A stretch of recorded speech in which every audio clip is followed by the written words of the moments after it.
This is Balochistan. Its land is vast, yet justice is nowhere to be seen. Here, silence and stillness are not signs of peace. They are the result of a suppressed cry for help, a cry that has been silenced for centuries. These are the cries of those women who fled their homes and are imprisoned in dark, silent cells. The disappearances of women in Balochistan is far more than an issue. It is a pain that is felt every day. Students whose dreams have now been buried beneath their books. Mothers whose empty laps ask endless questions about their missing loved ones. Sisters who aged before their time while responding to these calls. No arrest warrants, no accusations, no court sessions. Continues without acknowledgement.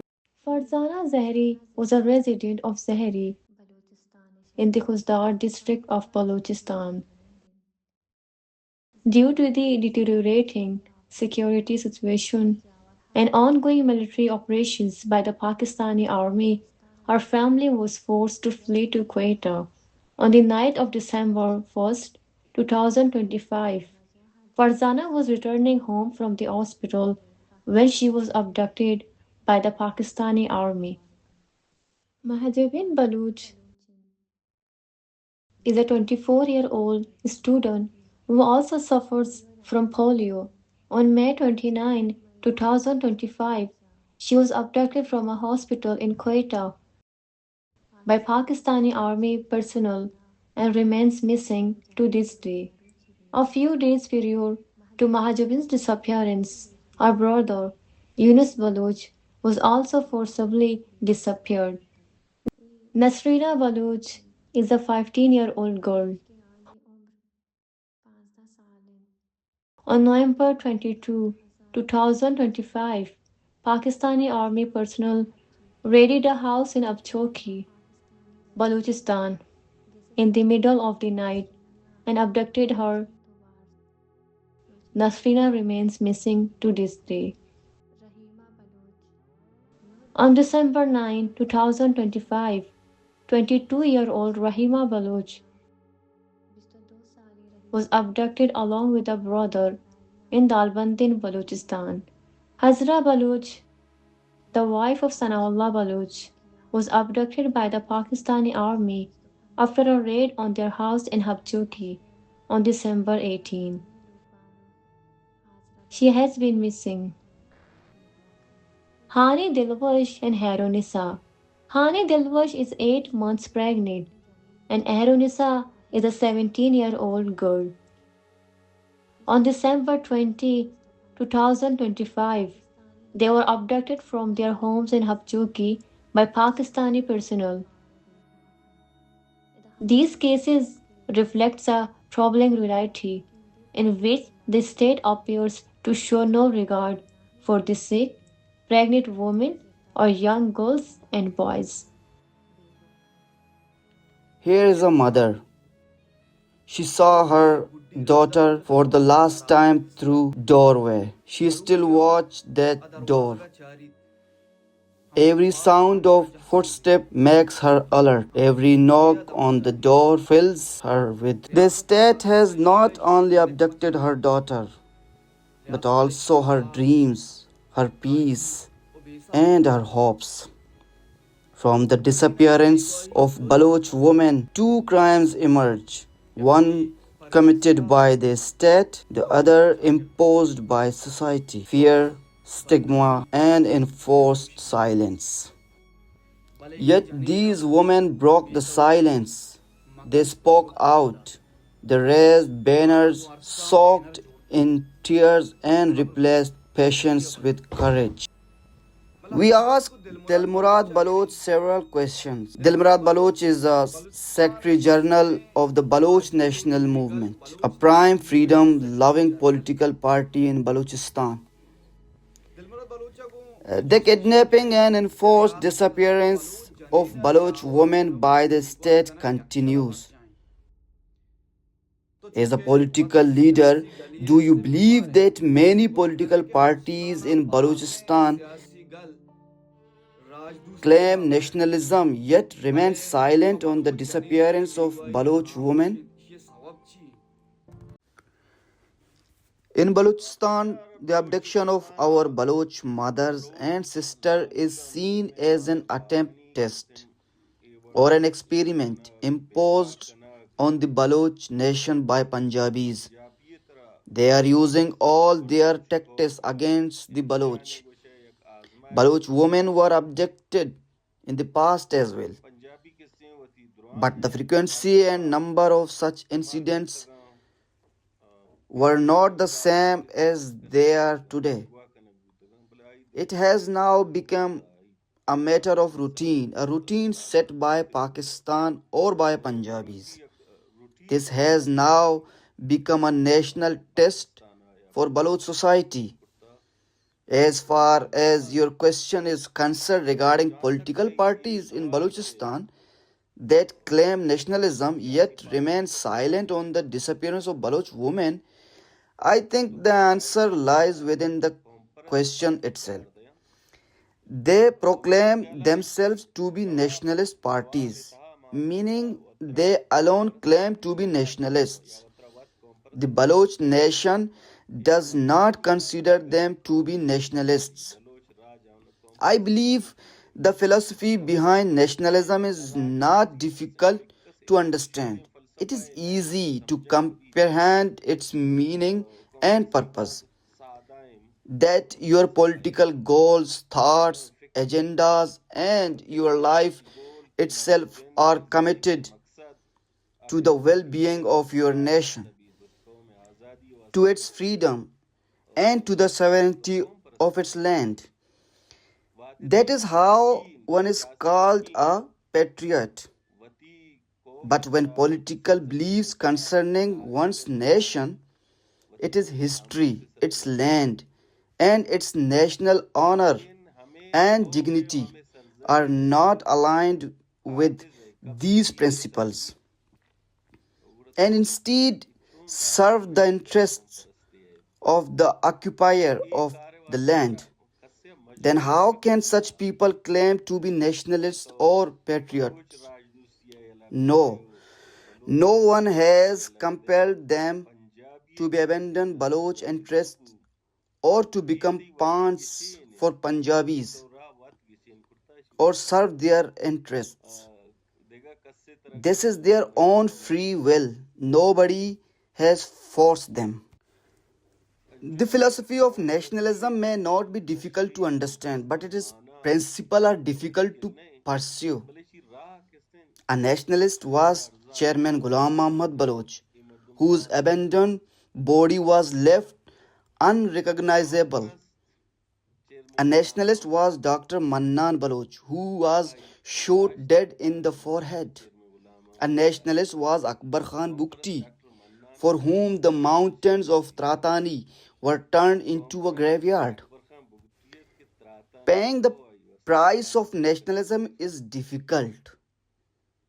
That is why there are many proclaimed nationalists whose nationalism cannot be sensed or proven through their actions or deeds. Even if they are not genuine patriots, they are at least human, and humans, they should possess basic human qualities. A humans, they could do something.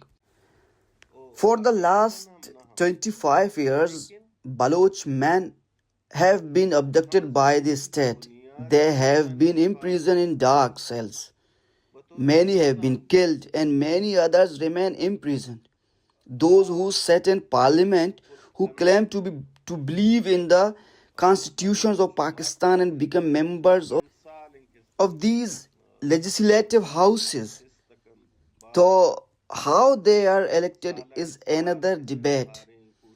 Even within that constitution, certain basic and fundamental rights are guaranteed to citizens. Yet they cannot demand those rights for the Baloch.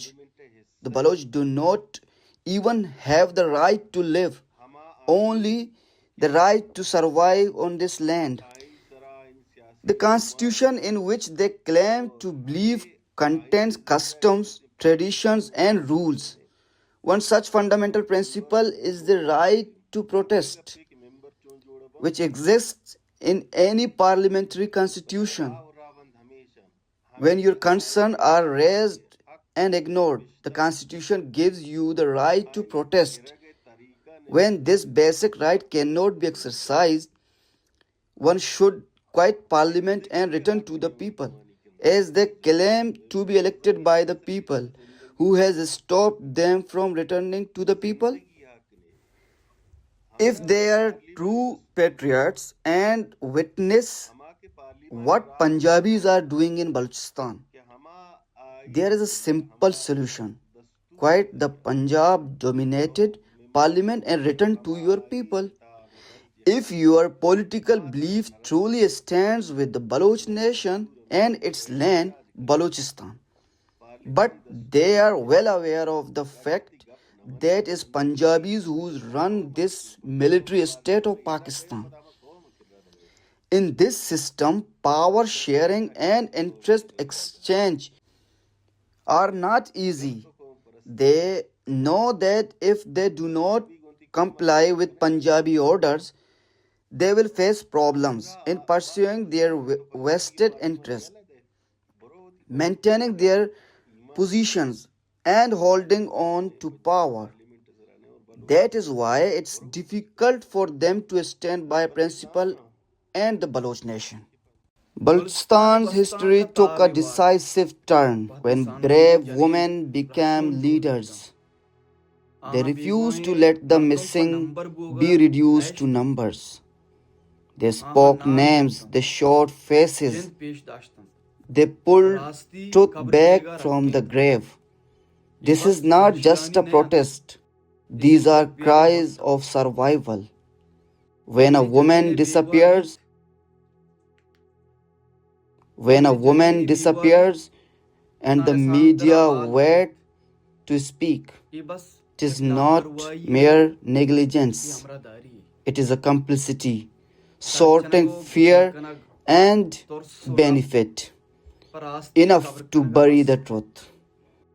The world is wise because it is cheaper to remain silent. There are some people who are not afraid. They are well aware that speaking the truth is never fruitless, and they continue raising their voices, as silence can be the greatest crime against enforced disappearances. One such person is Sammi Deen. Sammi Deen is a daughter of Dr. Din Muhammad Baloch. Dr. Din Muhammad was abducted on 2009 and remains missing to this day. After his abduction, Sammi Deen raised her voice for him. Today, Sammi Deen is a leader of Baloch Yakjehti Committee.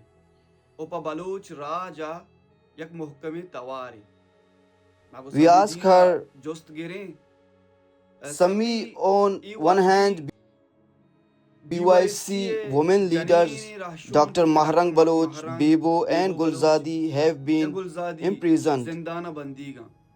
On the other hand, the state is kidnapping and forcefully disappearing innocent Baloch women, and the number is increasing day by day. How do you see and feel about this? With this understanding, it is clear that the issue of Baloch women's abduction has not started today.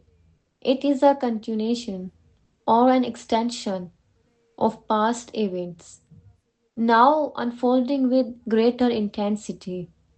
As this phase grows more severe, there are reasons behind it. The primary reason is to spread fear so that no one dares to stand up and demand their rights, just as this was previously done to Baloch youth, including elders, doctors, lawyers, intellectuals, and other professionals. It may have had a temporary impact, But the Baloch nation never stopped demanding its fundamental rights. The state, however, has repeatedly attempted through various means to counter and suppress these vices, using abductions and a kill and dump policy to intimidate the Baloch nation. Yet these attempts have failed to break the moral and commitment of the Baloch people to their cause. Today, whether through the abduction or imprisonment of Baloch women, the primary reason lies in their political role within society. Baloch women have become politically conscious, and the state of Pakistan now considers them a threat. This sense of threat was first directed toward Baloch men, but it has now shifted toward Baloch women as they have stepped forward and begun playing an active role in the Baloch cause, particularly in demanding the safe release of Baloch political workers. For this reason, Baloch women are facing crackdowns by Pakistan. Today, Baloch women are imprisoned, including the entire leadership of the Baloch Yakjehti Committee, among them Dr. Mahrang Baloch and other Baloch women. In other cases, Baloch women from Habchoki and other areas have been subjected to enforced disappearances. Their family members were not informed about their whereabouts or well being, nor were they told the reasons for their abduction. These women were taken away in front of their families, and months have passed without any information being shared. Some of them are even pregnant. This state has effectively erased gender distinctions within Baloch society when it comes to its treatment of people, as it now considers both Baloch women and men to be a threat. As a political activist living in such a state where there is a documented history of mistreatment of women, I do not expect better treatment from the state of Pakistan. I do not believe that we will be spared simply for being a woman, or elderly, or a child, especially when we speak for our rights or choose to resist. There are also many cases where the state has abducted Baloch women who have no connection to politics at all. If such women are not spared, then how can politically conscious women expect to be spared? As women, we should not expect better conditions when it comes to demanding our rights. We will face the same treatment that Baloch men have been facing. Consider the case of Nasrida Baloch, who was only 15 years old and was reportedly abducted from Habchogi. Through this, the state has sent a clear message. Baloch women, too, will not be spared. Now it is up to us how we interpret this message and how we shape our resistance. It is true that cases of abduction of Baloch women are increasing with each passing day, and this does mark a new phase. However, whether it is the abduction of Baloch women or their killing, such incidents have occurred in the past as well. About 2 decades ago, there was a documented case of a Baloch woman being abducted. This is on record. In addition to this, there have been many instances during military operations where women, teenage girls, and children were subjected to enforced disappearances, particularly in areas such as Kolu, Dirabukti, Mashke, Jau, Kolwa. and Awaran. Many of them were detained for months in military camps and containment centers before being released. Our second question was why does the international media remain silent on this issue? As far as this second question is concerned, why the international media remains silent on the abduction and imprisonment of Baloch women, I do not hold the international media entirely responsible. There are underlying reasons behind this silence. At least two of them can be considered primary. First, we often assume that international media is free and unbiased in its coverage. However, the reality is that no media and no state is completely free. Media in foreign countries largely serves the interests of their respective states and works to preserve the status quo. Wherever global power choose to intervene, those issues receive international media attention. But where their interests are threatened or absent, the media remains silent. The United States and Europe frequently claim to uphold human rights and fundamental freedoms. But the question arises, where do these claims stand when it comes to the Baloch? Are Baloch not human beings? This is also the era of social media, where people are encouraged to express their opinions on platforms like Twitter, Facebook, and YouTube. But who owns these platforms?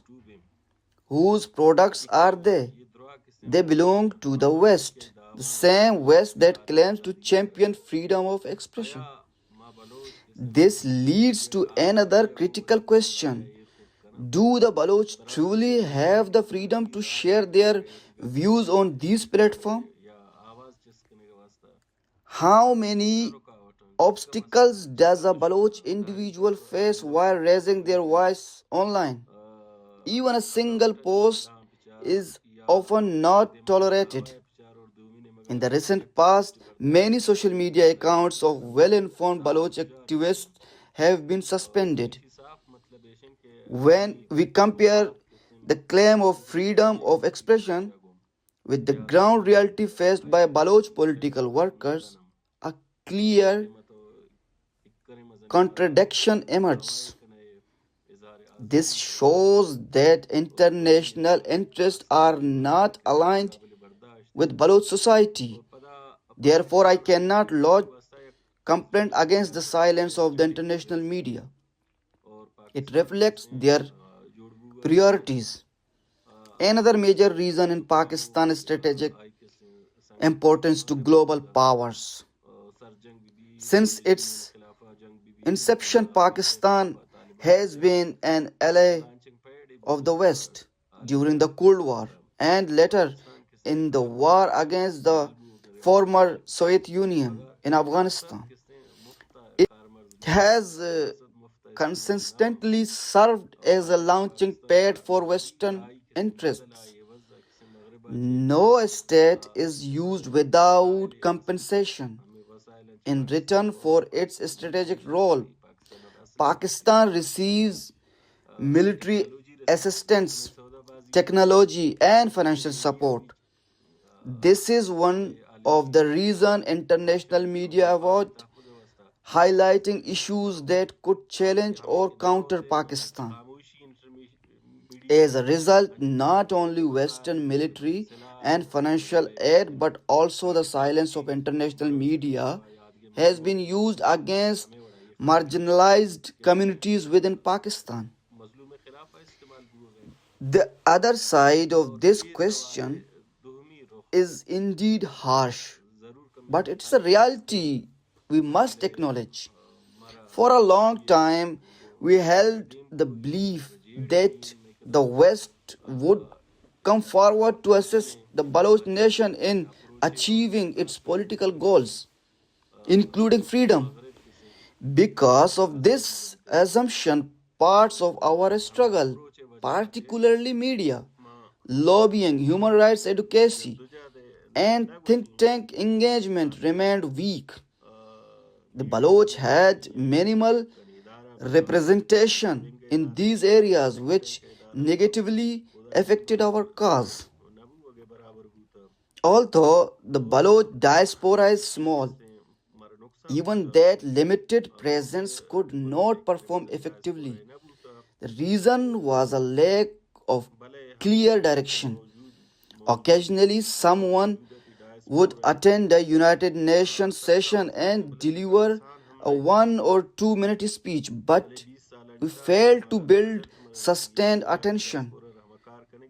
Consequently, especially in media and lobbying efforts, we fell short and suffered the consequence. Today, at least the vision is clear. No nations come to liberate another nation. And even if it does, such freedom is never truly sovereign. History provides many examples of this. The Baloch now believe that freedom can only be achieved through self-struggle. Having realized this, the Baloch diaspora has begun to find direction and is working for the interest of the Baloch nation. Baloch political workers understand that this is not an easy task. We must knock on every door and strengthen our own media, lobbying, and human rights institutions. This documentary is not just for one woman. This is for every mother out there who is still awaiting. This is for all those girls who are growing up in deep uncertainty. This is for every Baloch woman who is missing without a trace. This accusation is on all of us. Silence cannot be blameless. Silence becomes the root of murder.